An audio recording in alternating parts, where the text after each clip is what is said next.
So, sir, what is the object of marriage? The object of marriage is nowhere mentioned in law as such. Object of marriage should be or to have the society and comfort of the other spouse.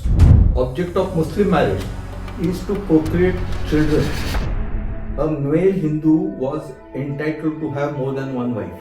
Hindu Marriage Act for the first time brought monogamy. There is a dispute between husband and wife.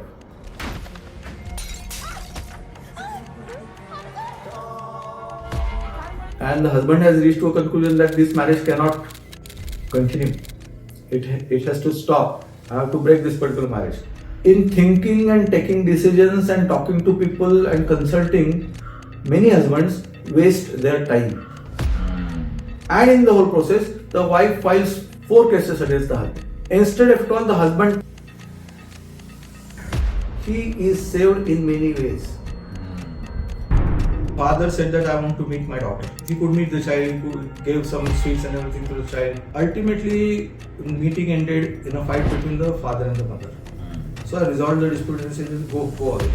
He went downstairs and in the car parking area, again there was a fight between the husband and wife. And he took the child, held the child with both his hands, and started swinging the child in air, saying that I will throw her. ती म्हणली की मी main रोडला बस स्टॉपवर सकाळी 10:30 वाजता माहेरी जायला निघाले होते. नवऱ्याला राग आला होता की माझी बायको मला घर सोडून गेली. तो घरातनं तलवार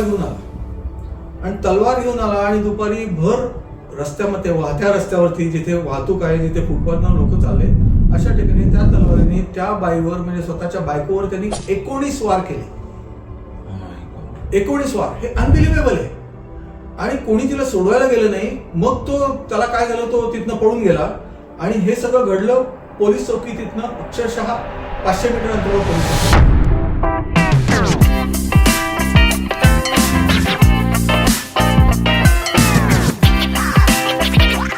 Hello, Ajit sir. Welcome to Kay Boltaay. Today is a special podcast. Why? Because we have Ajit Kulkarni sir, a prominent lawyer in India with over 41 years of practice, with more than 10,000 cases, and still going strong. But sir, welcome to this podcast. Thank you. This is a very important podcast that we're doing today. It's about marriage, divorce, mainly the recent cases that have been happening, where questions like what are the laws in India for men? Since we are mostly talking about how women-centric the laws are and things like that. So, sir, firstly, welcome again and thank you so much for this. My pleasure. So, sir, basic questions we will start from. One. So, sir, what is the object of marriage? The object of marriage is nowhere mentioned in law as such. But the object of marriage should be or ought to be to have the society and comfort of the other spouse. And this is a very larger concept called society and comfort of the other spouse. One must be comfortable and one must enjoy the society of the other spouse should be the ideal object of any marriage. Okay. Now, object of Muslim marriage is to procreate children. Okay. Yes. So the object, it's well defined over there. But under the Hindu Marriage Act or other laws, the object of marriage is not defined as such. But overall, the object is to have the society and comfort of the other spouse. Okay. So, sir, but during the course, what has gone wrong, or how has it been perceived wrongly regarding the act of marriage, or is marriage a contract? Like how can you put that? Marriage is like a contract. It is not purely or essentially a contract. Because in contract, what happens is that there is one person who gives a proposal. The proposal is given to the other person. Right. The other person accepts it. So that acceptance is called as acceptance in the eyes of law. So when the proposal is accepted, it becomes a promise. And this promise is a contract. So promise is nothing but contract is nothing but a promise or a set of promises. So there is always proposal and acceptance in case of contract. Likewise, there is always proposal and acceptance on the part of the boy and the girl. And unless until they agree, they will not marry normally. Right. So there must be acceptance and free consent. Free consent of both the parties, husband and wife, is necessary. So it is like a contract. Marriage is like a contract.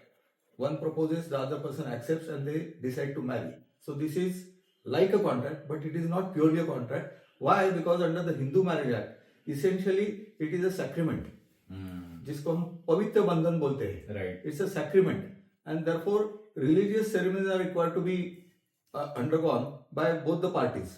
And even though law has gone to the extent of saying to this effect that the marriage amongst Hindus is complete and binding when the seventh step before the sacred fire is taken by both bride and bridegroom, जिसको हम सप्तपदी बोलते हैं.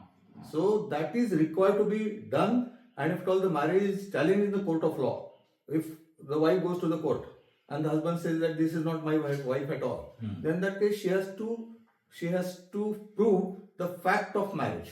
The marriage had actually taken place, and we have undergone religious ceremonies required for a valid Hindu marriage, and in that the Saptapati is included. Now each and every marriage Saptapadi is not at all contemplated, because the marriage may be performed according to Sikh religious ceremonies. Right. The marriage may be performed according to Buddhist religious ceremonies.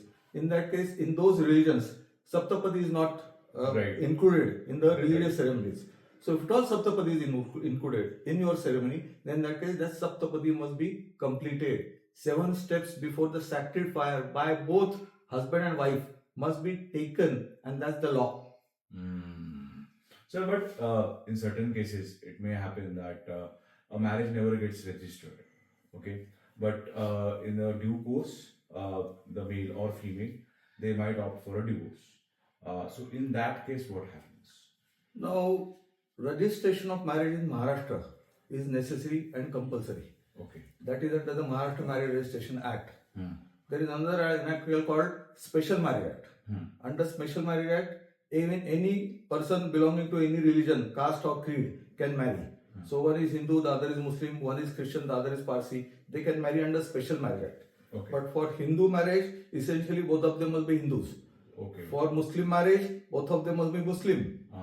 For Christian marriage, both of them must be Christians. Likewise, under the Special Marriage Act, this is not requirement, and the law says that you must be a man and there must be a woman. That's all. So a man and woman can marry under the provisions of Special Marriage Act. In that case, one has to give notice to the marriage registrar or marriage officer, and that notice is of 30 days. And once that 30 days notice is over, the boy and the girl, they can marry under the provisions of Special Marriage Act.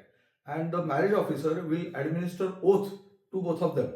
And once the oath is administered in the presence of 3 witnesses, those witnesses will sign, the husband will sign, the wife will sign, and the marriage registrar will sign, and then the marriage is registered, duly solemnized under the provisions of Special Marriage Act. So marriage is registered in this particular manner.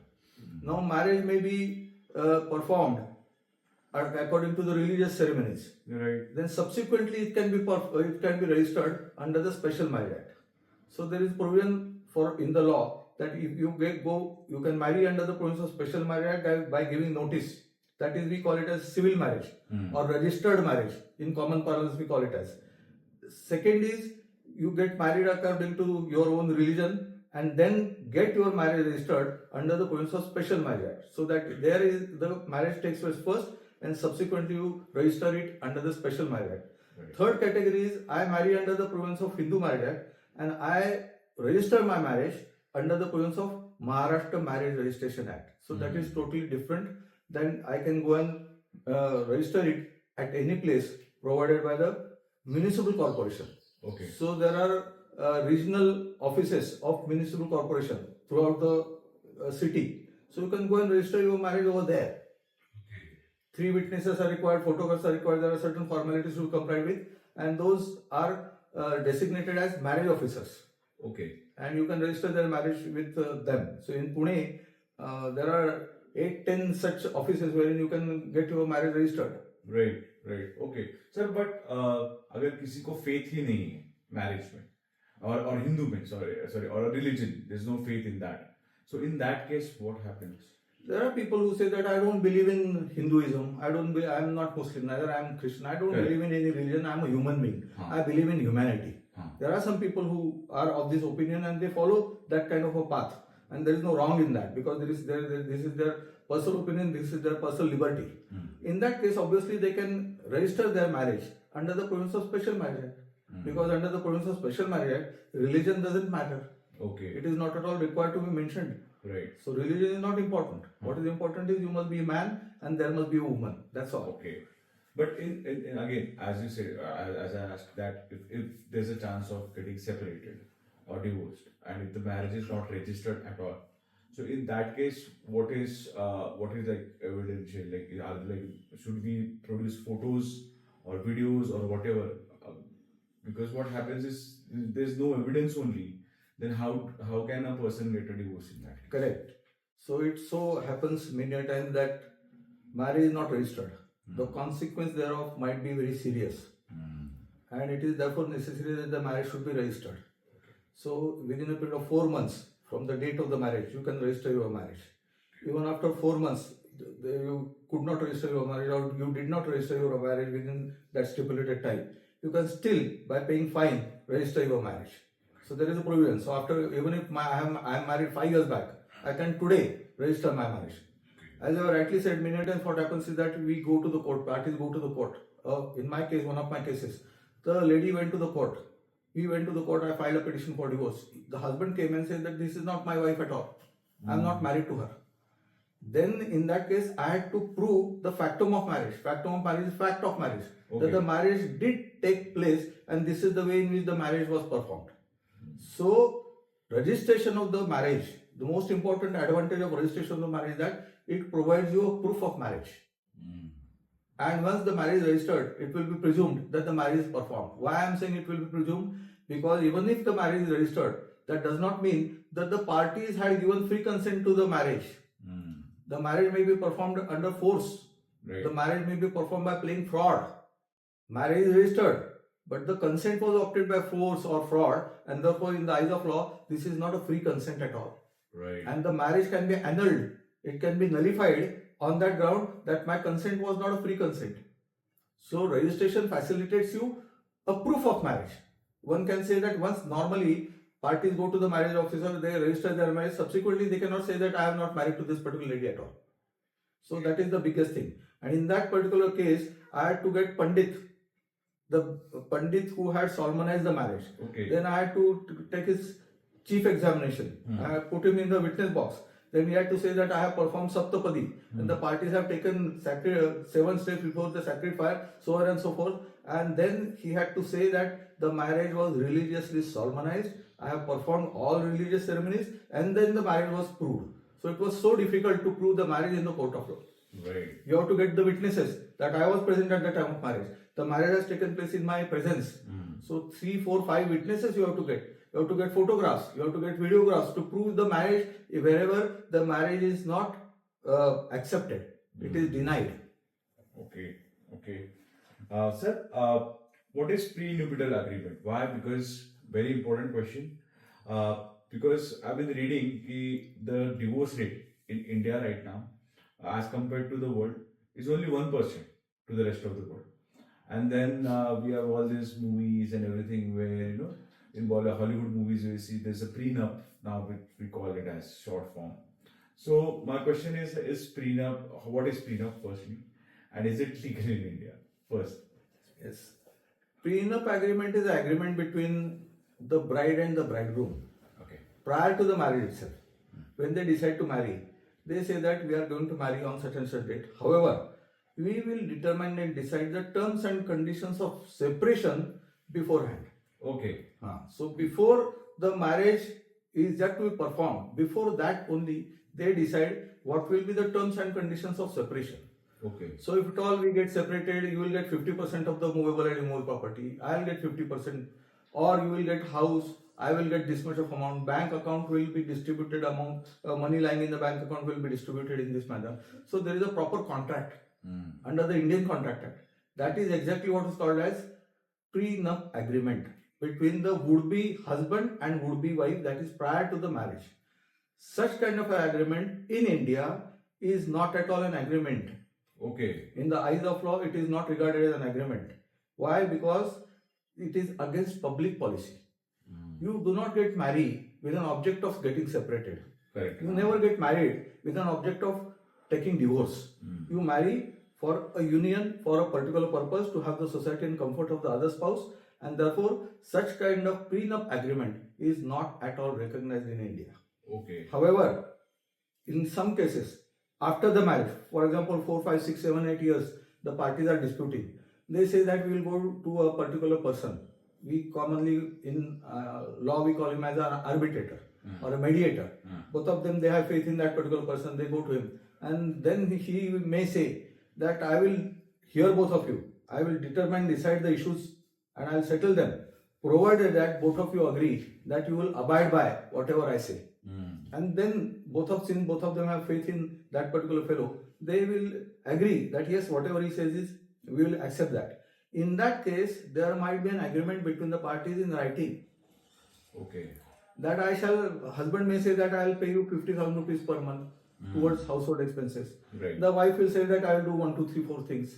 The husband will say that I will do one ABC things. Right. And there might be an agreement between the parties. That agreement, to some extent, may help the parties if the matter goes to the court for divorce. Okay. But otherwise also that is not legally enforceable as such. Okay.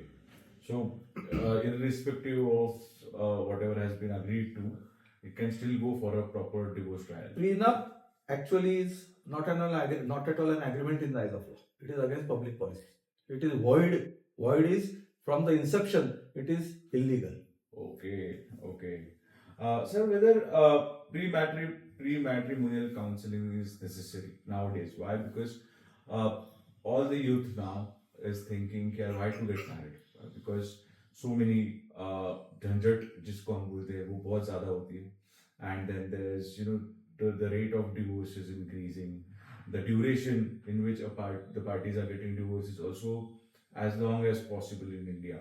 So is premarital counseling necessary as of today? According to me, it is quite helpful.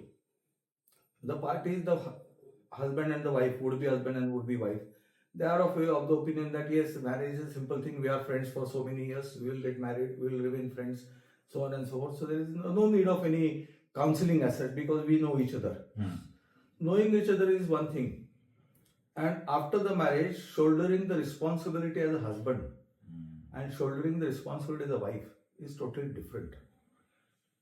We are friends. I am staying in my house. You are staying in my house. We meet each other. We know each other for so long. Once you start staying together, there comes the problem. Because the habits are different, the culture is different, the sanskar, yes, they are different, and therefore there might be disputes on that. So when I get married, when a man gets married or a woman gets married, she has certain expectations from the husband. Likewise, the husband has also expectations from the wife, even though both of them are friends before the marriage.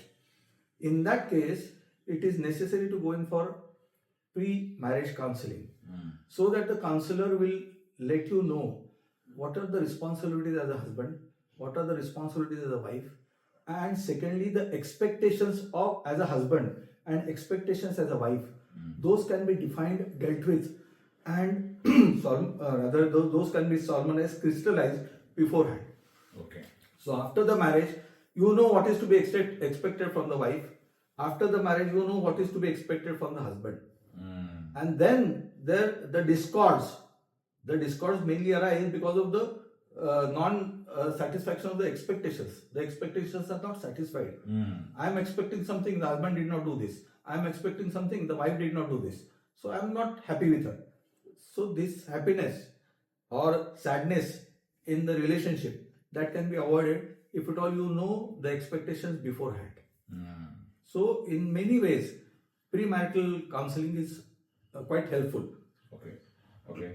And so what about post, मतलब when अगर divorce की तरफ जा रहा है, so at that time also a counseling is advised, right, by the judge.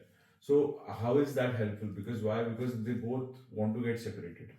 But अभी उस वक्त ऐसा होता है कि they are not even willing to see each other's face. So in that case, does the counseling help? Certainly it helps. Because the husband is of the opinion that my wife is going wrong. I am right, she is wrong.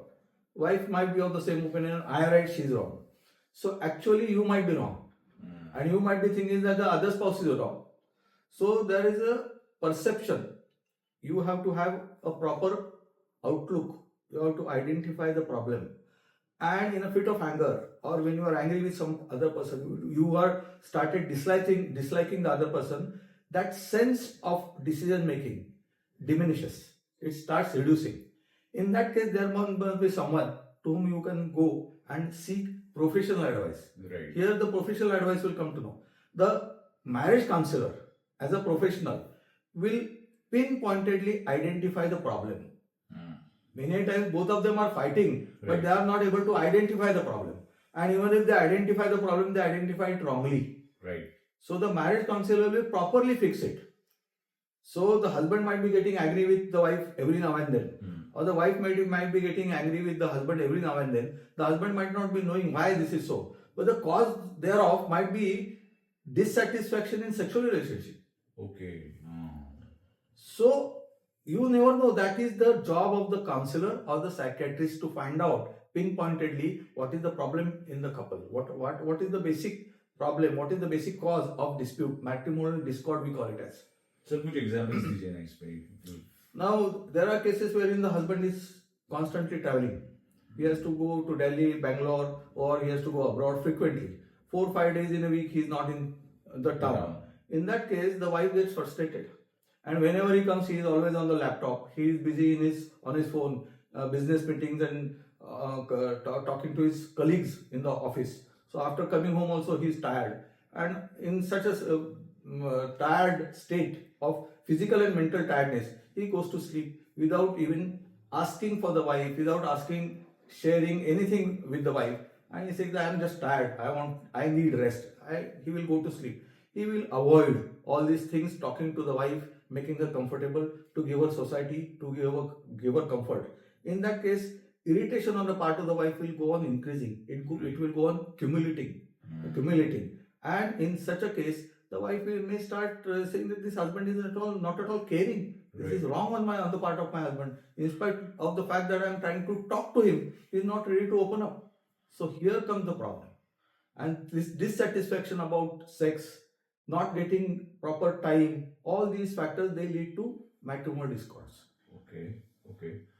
Sir, but the reasons of marriage in India, number one are infidelity, if you consider it in metros, as per Google, that is. Second is troubled by in-laws, either or. And third, I think these two are primary. So, in your experience, how right is this data? Obviously, there are infidelities. I will give it a second second Number. ranking or number. First is interference of in-laws. Oh.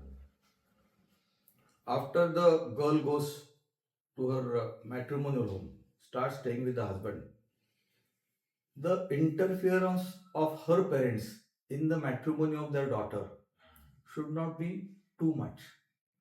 They should be caring about their daughter. They should ask how are the things going, so on and so forth. That's it. But you should do this, you should ask this to your mother-in-law, you should ask this to your father, you should deal with your father-in-law in this particular manner. As far as your brother-in-law is concerned, why he continues to stay in your house even though he is married, so on and so forth. These questions and such kind of interferences on the part of the in-laws will instigate that particular lady to create fights, rift in the family. Right. Similarly, the case, I am not at all blaming the parents of the girl. The parents of the boy or the husband, they are also many a times, I am saying the word notorious. Okay. They do not treat the daughter-in-law properly. And that's the basic problem. Many a times we see that there is a wonderful relationship between the father-in-law and the daughter-in-law. Like father and daughter. Right. The daughters are treated like this. But in many cases, the parents-in-law of that particular lady, they will not treat her properly. They will tell her that go and ask your father to pay for the flat that you want to buy. get you 50 lakhs from your father because we want to buy a flat in such and such area. Get money from your father purpose for buying a car. We want to buy Mercedes. We want to buy Honda CRV. So get money for that. So such kind of demands on their part, and if at all that those demands are not fulfilled, then in that case they start troubling her. So interference of parents-in-law, your own father and mother, and the husband's father and mother, their interference is the prime cause for disruption between the parties. And whenever there is dispute between husband and wife, mainly these elderly people, they should make them sit in front of them and try to resolve their problem on their own in the house itself. The problem should be kept in the house itself. Right. If they interfere in their matrimonial disputes properly at a proper stage, many further disputes can be resolved. Right. They can be stopped, they can be saved. Absolutely. So that is their noble and ideal job. But many few people you will find indulge in such kind of a good and noble activity of resolving the dispute of his son or daughter-in-law in the house itself. Right. So because why again, as we have seen, the number is 1% or divorce rates in India. So why is that again as a question? Because we being a big population of 140 crores, only 1%. Is it only in metros or what? I mean, as you rightly said, this happens here only in metros, meaning that by the rate of marriage, the rate of divorces in India, in metro cities, is higher than villages. Not that people from villages, they don't go in for that. But in metro cities, what has happened is that girls nowadays, they have started earning. They are standing on their own feet. They are independent. They are educated, which is absolutely fantastic. This has to be done. This ought to have been done many years ago. But now the girls are educating. They are standing and they have their own opinion. What is important is they have their own opinion. They want to have a say in whatever is happening in the house. Right. And when they put forth their say, when they say that this is not right, this is right, I don't like this, I like this, this is not liked by the husbands. And then they start comparing that this is not the way, I am saying this, you have to do this. You cannot say no to this. And there starts the dispute. And therefore, in educated families, in rich families, in families where the ladies are independent, you will find that there are more disputes than the families which are less educated and who are backward, one can say. Right. So, but then in villages, what does it happen? Why are they not opting for divorces, or do they do? Again, the thing is that they are not aware of about their own rights. Many times women are not aware of about their own rights. Okay. Many times the parents will say that you are married to that particular person, boy in that house. Now you cannot come back to us. Die in that house only. We will not get you back. So even if the marriage is taken place with their consent, they have solemnized the marriage. They had seen the boy and the girl is married to him. They say that हमारे पास वापस आने का ही नहीं है, उधर ही मरने का है. Such kind of attitude is detrimental, and even if the girl is tortured over there, the wife is tortured in that particular house, she cannot come back to the parents and say that they are torturing me, I want to come back, I want the shelter. On the contrary, wherever such kind of a thing is happening, wherever the lady is subjected to any kind of cruelty, it is the duty of her parents to give her shelter, to support her mentally and emotionally. Right. So over a period of time, then does she think, like, for example, if the husband is beating her, okay, getting drunk and things like that, is she normalizing it somewhere? You are perfectly right. This is inevitable comparison. A lady who is from a low strata, financial strata, her husband is a laborer. He whole day he is doing work. At the end of the day, he will consume liquor, come home and beat up his wife. And this happens 4 or 5 times in a week. In that case, that particular lady, since the beginning of the marriage, from day one of her marriage, knows that her husband drinks quite a lot. He beats up under the influence of liquor. He abuses her physically and mentally under the influence of liquor. And she thinks that this is my married life. Okay. There is nothing to be complained about. And even if she complains to her parents will also say the same thing.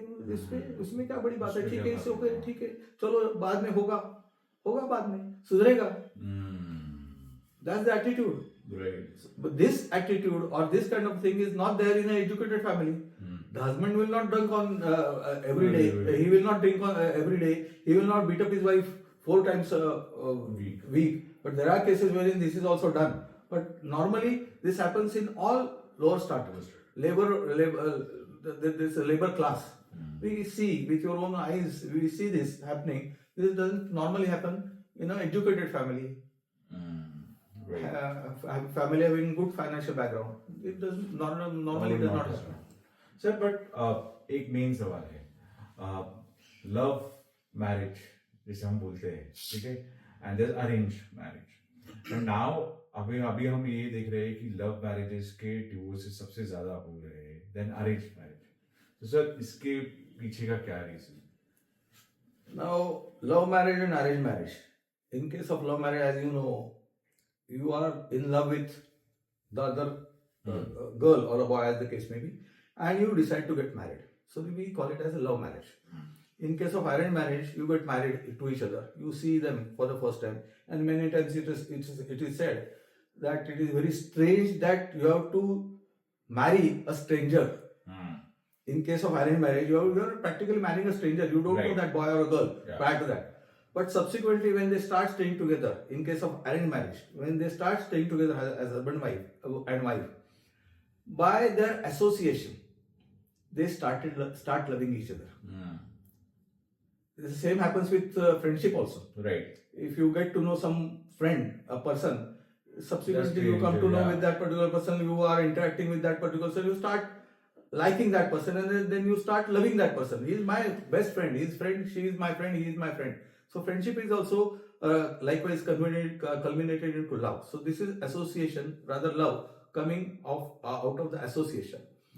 In first case, it is love which is converted into a marriage.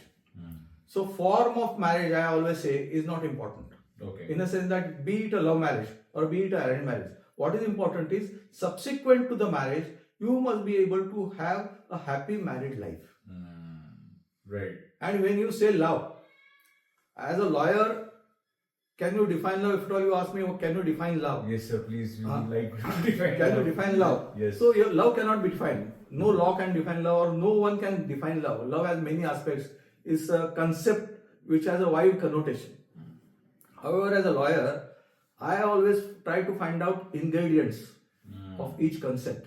Right. What are the ingredients of that particular concept without which that concept is not complete? So love is a concept, and there are 5 essential ingredients of love. First is caring. You must care for each other. Second is sharing of thoughts and sharing of joy and sharing of sorrow even. Sharing. Third is mutual trust. There must be mutual trust. That I have absolute trust in the other spouse. Next is mutual respect. So that respect has to be given by the wife to the husband, and by the wife to the wife to the husband, and husband to the wife. So this is mutual respect. So unless until these ingredients are there, you take out any of one of them, and it is not love. So sharing, caring, mutual trust, mutual respect, and mutual understanding. These are the 5 essentials of love. Okay. And you remove any of them, and it is not true love. But sir, I don't think so. Many people know this. I mean, their love, maybe there is infatuation, maybe there is attraction. Correct. And which just vanishes when they start living. So together. when we call it as a love marriage, many times this is an infatuation. You start loving a body of the person, not that particular person as such. You like the face of that girl. You like the face of that boy, but not the boy as such. Right. So you fall in love with that particular boy or a girl because of the looks. Correct. But subsequently you realize that those looks are looks, just looks. He is handsome or she is beautiful. But in reality, you must be beautiful at heart. That beauty in the heart, if at all is there, then that you start loving that particular person. Whether he cares for you, whether he shares everything, whether he trusts you, whether he respects you, all these factors cumulatively will constitute love. So, sir, you are using a lot of he here. Why? Because I'm asking this. Is it also applicable to the she? Obviously, when I am saying he, because in law also there is a General Clauses Act. Okay. And the General Clauses Act says that wherever the law will say he includes she. And whenever it says she includes he. So there is a General Clauses Act. So I am just, while giving examples, saying he or she, but obviously this is equally applicable to husband and wife. But sir, then why is it not equally applicable when if a man is facing the same torture in marriage? Why? Because we've seen recent cases of Atul Subhash and other divorces right now that are happening, which are not going to a divorce, but there are cases of suicides where the action has not been taken. The man has been, tortured throughout the hearing and whatnot has been happening. Why? Because our laws are more women-sided. So, sir, why has this happened? So, give us a brief about before, like because in that part, that era of India, that was necessary because we are still a developing country, and now when percentage of people have come out of it, maybe let's consider 3 to 4%. But how are these laws and why are these laws like that? So now, when it comes to law, we are talking about marriage law. For the first time, the marriage law was properly codified in the year 1954, and that was by bringing Special Marriage Act, followed by Hindu Marriage Act, which came into force in the year 1955. Prior to that, a male Hindu was entitled to have more than one wife. okay, Hindu Marriage Act for the first time brought monogamy. Bigamy has been made punishable for the first time in the year 1955. oh So prior to that, there are many people who were having more than one wife. yes, So monogamy has been introduced. And therefore, if at all you ask me whether I can define marriage, the marriage is nowhere defined in law. But the marriage is nothing but union of one man with one woman to the exclusion of all others. okay. So you are expected to have only one marriage. If you marry for the second time, while your first marriage is in subsistence, the second marriage is void ab initio. Okay. The second marriage is not a marriage in the eyes of law. Okay. In the eyes of the society, it might be a marriage, but it is a marriage which is null and void. Law will consider that the marriage has not taken place at all.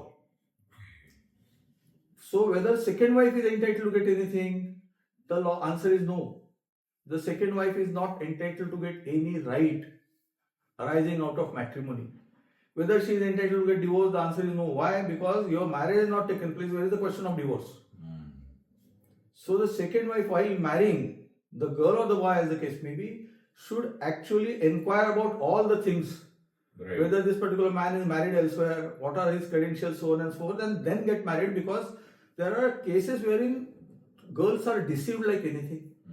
He marries for the first time, he marries for the second time, he marries to the third girl, he marries to the fourth girl, without informing any of them. And girls, they go on marrying because they believe in the representations made by him. So what is important is, this was the change brought about by 1955 enactment, 1954 enactment, monogamy. You shall have only one spouse. If you have a spouse, you cannot marry at all. Now, prior to that, you are entitled to get two wives. Subsequent thereto, for the first time, the concept called maintenance has been recognized. The wife was granted maintenance. That was the wife can be granted maintenance. That is the law which has been made. So husband is liable to maintain the wife throughout her life. So the husband is liable to pay her maintenance. That quantum of maintenance can be decided by the court. Under the Hindu Marriage Act, this is not known to many. A man can also ask for maintenance against the wife. Okay. There are cases wherein the man is infirm. I have a case wherein the man is lying on the bed for last 4 years. He is not able to walk. And his wife is earning. So we have sought maintenance and we have got maintenance for that man. Because medical conditions demand that she Right. should be maintained, and it is your duty. And the maintenance has been granted by the court. So maintenance can be granted to the husband, maintenance can be granted to the wife under the Hindu Marriage Act. So also maintenance can be granted to the children, Okay. and that to minor children. Right. So a minor girl and minor boy, they are entitled to seek maintenance from either the father or the mother. Now there is a case law which says that nowadays the mother also is earning and the father is also earning, and the matter goes to the court. Both of them are getting separated, the father and the mother. In that case, the children are required to be maintained. Right. And the Supreme Court says that when father as well as mother, both of them are earning, they are liable to maintain their children in proportion to their income. Okay. So if the girl is earning more than the guy, for example, and if the girl wants to get separated, but the guy doesn't, and they have children, okay, and he's maybe not earning that much also. So in that case, does vice versa? Obviously, if the husband is getting less salary or very meager salary in which he is not able to maintain himself, and the wife has good amount of salary, her financial condition is good. In that case, the husband can seek maintenance, Okay. but it depends. Now there is a concept. The wife is entitled to get maintenance under 5 laws. Mind well. Okay. She is entitled to get maintenance under Hindu Marriage Act. There is another section, old section, section 125 of CRPC, wherein she can approach the magistrate, judicial magistrate first class, and seek maintenance from her husband, for herself and her children. This is the second law. Third law is section 18 of Hindu Adoptions and Maintenance Act, wherein she is entitled to get maintenance throughout her life. Not only that, she is also entitled to get separate residence from her husband under Hindu Adoptions and Maintenance Act. This is the third law. Fourth law is Domestic Violence Act. So under the Domestic Violence Act, she is entitled to get maintenance from her husband for herself and her children. She has to go to the judicial magistrate first class, or can make an application to this effect in any pending divorce petition or any other thing. So she is entitled to get maintenance from these 4 sources. Okay. Vis-a-vis, the husband is entitled to get maintenance only under Hindu Marriage Act 1 enactment. So, but that is so unfair. But these are laws meant for protection of women. The Constitution even says that women, as far as women and children are concerned, special laws can be enacted for them. And for them, for the protection of women, because even though we are talking about equality and that girls are now getting educated, ladies are on their own feet, they are working, they are career oriented, so on and so forth. Still, large number of women, they are subjected to cruelty. Right. They are subjected to mental, physical, emotional cruelty. Right. In that case, they need redressal, and that redressal is in this particular form. Okay. So, but coming back to our question, so till now, like did men cruelty also happen? वो भी हो रहा है. And till now, when the suicides went online, people went online, and things happened. I think now there is a calling saying that this step has to be taken or something has to be done in this. So, what do you think about that? You are perfectly right. What is important is these laws, as I said, are meant to protect women. So, wherever the lady needs such protection, that protection should be given. And the courts and the judges should be also aware of the fact that wherever the lady needs protection, the court should intervene and protect that lady. Right. But unfortunately, now this particular protection given to the lady has been used by many women as a sword. Right. Misused. And there are lawyers. We are also responsible for that. There are lawyers who have a package. A lady goes to them, he will say that I'll make a case under 498A. I'll see to it that the husband and his parents, they are put behind the bars. I'll make an application under Domestic Violence Act. I'll file a divorce petition, and we'll make an application under 125 of CRPC for maintenance in some other court as well. So there are packages that I'll do all these 4 things, pay me my hefty fees. Right. And then the husband has to practically run from one court to other to defend himself. Now, after all, he is working. In 498A matter is a criminal matter. His attendance in the court on every date is a must. Oh my God. If the wife is from, for example, UP, or if she is from Delhi, she is from Gujarat, she will file a case against the husband at her native place.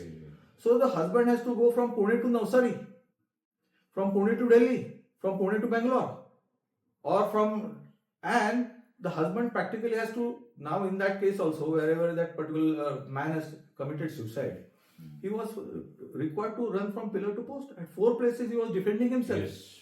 And he said that I had to take flight tickets, go there, attend my matter, come back by flight. So money is wasted, energy is wasted, and salary here is lost. So how could I concentrate on my career? How could I concentrate on my job? So if at all you want to harass the husband, the wife can harass the husband in India in legal manner in many ways. That is a very unfortunate thing. And therefore I have always suggested that if at all there are multiple proceedings between the same couple, at one place they are fighting, another place they are fighting, other place they are fighting, all these should be clubbed at one place and tried together. So harassment for both of them can be curtailed and reduced. Right. So, but in this case, what does one do? What does one do? What does a person do in this case? If it's a man who is, let's consider he is not guilty, okay, or he's been harassed, okay. If the female aspect over here is to harass the husband, in that case, what does one do? He has been also given protection in law, but that is tedious. That will require spending of money. For example, if at all 498A matter, which is a cognizable offence, the husband and his parents, and even brother, sister, anyone who is staying with the husband, they can be arrested. In that case, he has to go for anticipatory bail. Anticipatory bail, he has to go to the sessions court. Once he seeks the anticipatory bail, or second option is that then he has to seek bail from the court, regular court. He has to seek bail. So all of them have to go to there. Then in that case, you have to furnish security, and then you get bail. So 4, 5, 6, 7 people come there of your family, or only for seeking bail. That's a parade in the court of law. My God. Secondly, he can go directly to the High Court under Article 226 for quashing of FIR. That's this FIR under 498A has been filed by my wife, which has no substance. I have not committed any offence, and since it is only for the harassment of the husband, this should be quashed. The High Court will go into the merits of the matter. It will see whether there is any substance in the wife's contention. If it finds that there is substance, the High Court will say that you continue with the matter, you face the litigation, you face the trial. And if the High Court reaches to a conclusion, there is no substance in wife's plea, contention, the High Court will quash that FIR. So quashing of FIR is also another option which is given to the husband. My God. And as I always say, what is important is, if at all there is a dispute between husband and wife, and the husband has reached to a conclusion that this marriage cannot continue, it has to stop, I have to break this particular marriage. In thinking and taking decisions and talking to people and consulting, many husbands waste their time. Right. They waste 6 months, 8 months, 1 year, and in the whole process, the wife files 4 cases against the husband. Instead, if at all the husband takes proper decision, immediate decision, apt decision at appropriate time, approaches a good lawyer and tells him that I want to break the marriage, and if at all he is first in point of time in the court of law as a petitioner divorce in a divorce petition, he is saved in many ways. He can subsequently, if at all the wife files any case, so he can say that this particular case filed by my wife is nothing but afterthought. Right. Because I have filed a petition for divorce against her, now she is filing all these cases. It also helps him in getting anticipatory bail. Right. To the sessions court, he can always say that I have already gone to the family court. This is my divorce petition. And in retaliation to that, this wife has filed this 498 case. I want anticipatory bail. He will be protected immediately. Okay. So they should not keep on lingering the things and take too much of time in decision making. So in this case that happened, he should have taken a good decision or acted faster. Correct. Sir जैसे हम बात कर रहे थे So what is 498A case? Because I think that has been, you also cited that. So can you please tell us that? 498 cases, जब कोई लड़की शादी करके अपने घर जाती है और उसको उधर डावरी के लिए हरास किया जाता है. There are many ways of demanding dowry. There are many ways of harassing a lady for a demand of dowry. तो जब harass हो जाती है तो harassment के लिए कुछ तो भी, harassment obviously for dowry is an offense. Right. And 498A of previous Indian Penal Code, उसमें लिखा है कि 7 साल तक, शादी के बाद 7 तक, जब किसी औरत को उसके पति, उसके माता पिता और उसके घर वाले कोई भी तरह की क्रूएल्टी करते हैं, उसको टॉर्चर करते हैं, सो वो एक ऑफेंस बनता है. और वो ऑफेंस के लिए वो कॉग्निजेबल ऑफेंस बनता है. कॉग्निजेबल ऑफेंस इसका मतलब क्या है? जब वो औरत पुलिस थाने जाएगी, सो पुलिस थाने में पुलिस को उस औरत की कंप्लेंट लेनी ही पड़ेगी. This is FIR. Right. This is cognizable offence. समझो एक छोटा सा तमाचा मारा एक आदमी ने दूसरे आदमी को, दूसरा आदमी गया पुलिस चौकी में, पुलिस उसकी कंप्लेंट नहीं लिखवा लेंगे. That is not an FIR. Okay. That is just a complaint. We call it as NC, non cognizable offence register. So उसकी जो कंप्लेंट है वो रजिस्टर की जाएगी, लेकिन उसकी FIR नहीं बनेगी. FIR कॉग्निजेबल ऑफेंस की बनती है. Okay. और जो नॉन कॉग्निजेबल ऑफेंस है उनकी FIR नहीं बनती है, उनकी NC बनती है. सो 498 के बारे में लॉ इज वेरी क्लियर. जब कोई औरत जाती है तो उनकी FIR लॉन्च करनी पड़ेगी.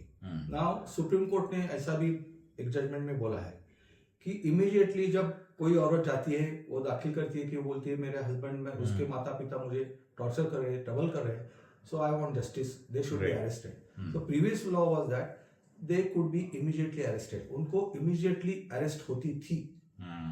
सो लड़की जब जाती थी वो थाने में बैठती थी, पुलिस उनको भेजते थे, घर से उनको उठा के लाते थे और अंदर डालते थे. हस्बैंड, उसके पेरेंट्स सबको अंदर डालते थे. इसकी कॉग्निजेबल ऑफेंस है. You have committed an offence, आपने ऑफेंस किया है तो आपको अंदर जाना पड़ेगा.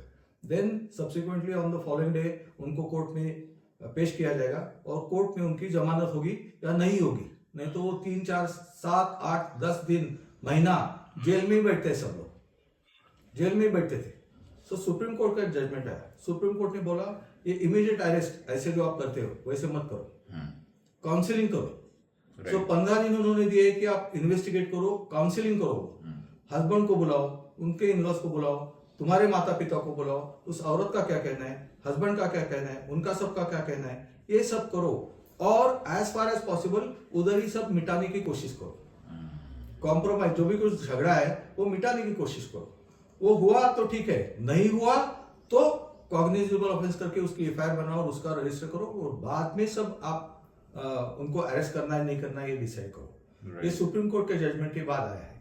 सो अभी क्या है, जब भी अभी कोई भी औरत 498 के लिए थाने में जाती है, पुलिस थाने में जाती है, तो इमीडिएट अरेस्ट उनकी नहीं होती है. पुलिस सबका समुपदेशन करती है, उनका काउंसलिंग करती है और उसके बाद डिसीजन लिया जाता है कि उन्होंने कुछ ऑफेंस किया है या नहीं किया है. नाउ यू विल फाइंड जो पुलिस थाना है उसमें ही अभी एक भरोसा सेल करके सेल है. ओके. भरोसा सेल, भरोसा यानी भरोसा रखो. राइट. आप इधर आ रहे हो तो हमारे ऊपर भरोसा रखो. भरोसा रखो कि हम आपका काम, रादर आपको जो डिस्प्यूट है वो सुलझाएंगे. इसके उसका नाम है भरोसा cell. So in Bharosa cell there are counsellors, there are social workers. वो उनको बुला लेते हैं. Both the families will be called. There will be counseling sessions and ultimately if the matter is resolved they go to the court for divorce without arrest and everything. और otherwise वो उधर ही मामला सुलझा नहीं तो सीरियस लगा तो उसके ऊपर ऑफेंस रजिस्टर करके अटक भी हो सकती है उनको. Okay. So either this can go to the court, this may be resolved, the parties may go happily to their places saying that अभी हमें कुछ नहीं चाहिए, डिवोर्स नहीं चाहिए, मुझे कुछ कंप्लेंट भी नहीं करनी है, मैं कंप्लेंट मेरी वापस लेती हूँ. नहीं तो उधर समझौता भी हो जाता है कि इसके बाद मैं ये करूंगा, मैं ये करूंगा, मैं ये करूंगा, मैं ये करूंगी, ऐसा समझौता वो लिखित स्वरूप में हो जाता है और उसके बाद पार्टी घर निकल जाती है. सो ये भरोसा सेल भी है, उधर जाना हस्बैंड्स के लिए ज्यादा अच्छा है. Okay, husband can get protection over there. Achha. There is another concept called pre-litigation center. Okay. Pre-litigation centers have been opened now. In family courts and in other courts also, there are pre-litigation centers. So now the husband and wife, they are fighting with each other. The Right. husband knows that we are fighting and it has become impossible for me Right. to continue with the marriage. Or the wife may be of the same opinion that "Ye bahut ho gaya, I don't want this marriage." In that case, directly going to the lawyer or directly going to the court. Instead, you go to the pre-litigation center. It is called as pre-litigation Litigation center. center. There are again social workers sitting there. They will hear you. They will call the other party, and the matters can be resolved there and there only. Right. So the further litigation or litigations, multiplicity of proceedings or multiplicity of litigations can be avoided if at all you go wisely. Right. But unfortunately, people at large are not aware of both the facilities. Correct. That there is a pre-litigation center and there is a bharosa cell. There are many organizations, social organizations, which are working in the field. So you can approach the social organization. The social organization will call the other party. And then there can be a counseling in the social organization by the social worker sitting over there. Okay. So this is the third option available. But you have to search for the options. People don't search for the options. They directly go for action, Action. which is wrong. Right. Sir, so the next question is, what is domestic violence? Why? Because this is also a very big issue in India, and a lot of cases are also registered कि domestic violence हुआ है, मारा है, फिर जितना पता है कि मारना या cruelty he domestic violence. But I need from you, what is domestic violence? Domestic violence is a unique enactment. It is essentially meant for women. Okay. Protection of Women from Domestic Violence Act is the name of the whole enactment. Okay. So protection of women, man is not protected in this, under this act. Wow. Man has been saddled with all the liabilities and responsibilities under the act. These matters, they go to the judicial magistrate. Or if at all there is any pending case like divorce, judicial separation, maintenance. In pending case also, the wife is entitled to make an application under the Domestic Violence Act. Or independently she can go to the judicial magistrate first class for domestic violence case. Now again, what happens is that there is a divorce petition pending and there is a domestic violence pending, which is second case. So husband has to attend the divorce matter, he has to attend the domestic violence matter.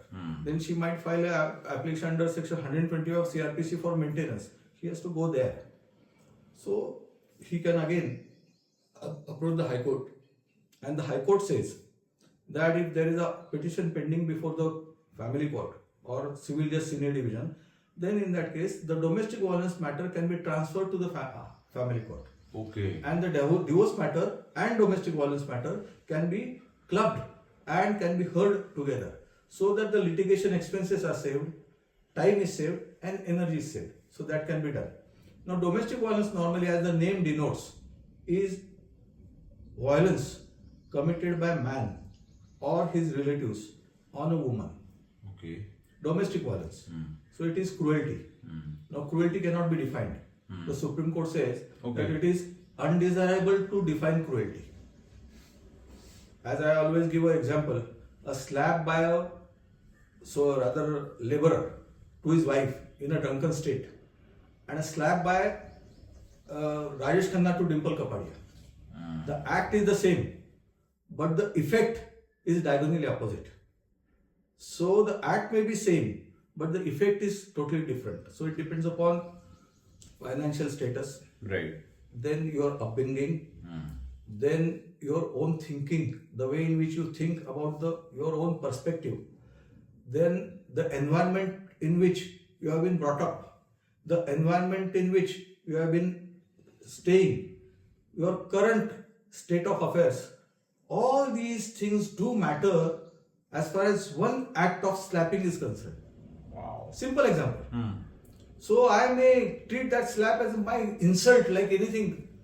Or I may say this whole time, like, she was angry and in a fit of anger she has done it. So she ke maaf karta hu. So there are two ways of looking at it. Right. And if a husband is slapped by the wife, he may beat her up till she becomes black and blue. Or there is other husband who will say that ठीक है, हो गया, ठीक है, समझेंगे, देखेंगे, बाद में देखेंगे, बाद में resolve करेंगे. So it depends upon your perspective, it depends upon your mentality, everything. Right. So domestic violence is a violence wherein she is subjected to many kinds of violence. That might be, there are now many cases wherein it is not necessary to have physical violence. Physical violence, a slap is a physical violence. Right. Abuse, verbal abuse. Verbal abuse is not physical abuse. It is verbal abuse. So verbally you are गालियां दे रहे हो, गालियां दे रहे हैं, हाँ. बहुत बुरी तरीके से गालियां दे रहे हो. This is abuse. I am getting hurt. आप मेरी माँ बाप निकाल रहे हो, उनको गालियां दे रहे हो. आप मेरा ब्रदर इन लॉ निकाल रहे हो, आप मेरा वो निकाल रहे हो, वो सब इधर जा रहा है मेरे. Right. ऐसा वो वुमन बोलती है. She may be emotionally abused. Right. Emotional blackmail we call it as. So emotional abuse, economic abuse. She may not be provided with enough money. There might be deprivation of many things. Many things are not provided to her. Right. Deprivation also includes sexual deprivation. Okay. So abstinence from sex is also so abuse. That all these they constitute domestic violence. Okay. It's a very large concept. So large, bigger umbrella. Bigger concept than cruelty. Okay. Cruelty is also, you should not define cruelty. That's what the Supreme Court is saying. Likewise, domestic violence has been defined, and everything is included in that. So whenever a woman is subjected to domestic violence, she can go to the judicial magistrate or she can go to the pending matter before the court and say that domestic violence has been committed. What is important is, in case of domestic violence, uniqueness is that marriage is not necessary. Okay. Marriage is not necessary. So even if I am, as a girl, I am a 20-year-old girl, I am staying with my friend who is 22 years, and he slaps me and physically and mentally abuses me, I can go to the court under the Domestic Violence Act, provided that we are staying together. Okay, so like a live-in. Like a live-in relationship. Okay. So staying together is also contemplated in this. So marriage is contemplated and staying together is contemplated. So if a man and a woman, they are staying together, the man may subject her to domestic violence for which she has redressal under the Domestic Violence Act. Okay. So there is now living in relationship, as you have rightly said, it has been recognized. There is Okay, it has been recognized. Yes, there is Supreme Court. That is exactly my next question. So Supreme Court says that it is not at all illegal because you have a liberty. I am a grown-up man and she is a grown-up woman. With our consent, we are staying together. We don't want to marry. This is living in relationship, which is perfectly valid. Right. However, if at all you are subjecting that lady to any kind of violence, she may go against you in a court of law under the Domestic Violence Act.